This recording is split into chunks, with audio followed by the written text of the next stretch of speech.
دا نیمه شپه د اخیرې مکړه مسافري کې به مې زړه شلیدلی وینه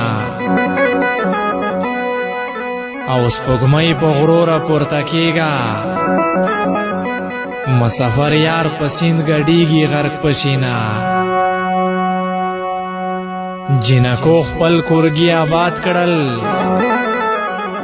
وړکیو آباد کړل لرې لرې وطنونه او د کلي ټولې لارې بند کړئ زما جانان په سفر ځي چې پاتې شي نه او چې مسافر یار مې رایاد شي د ګریوانه پټي په اوښکو پاڼه کړمه جانانه ستا په جدایي کې لکه خارو په نرو کلي خبره ومه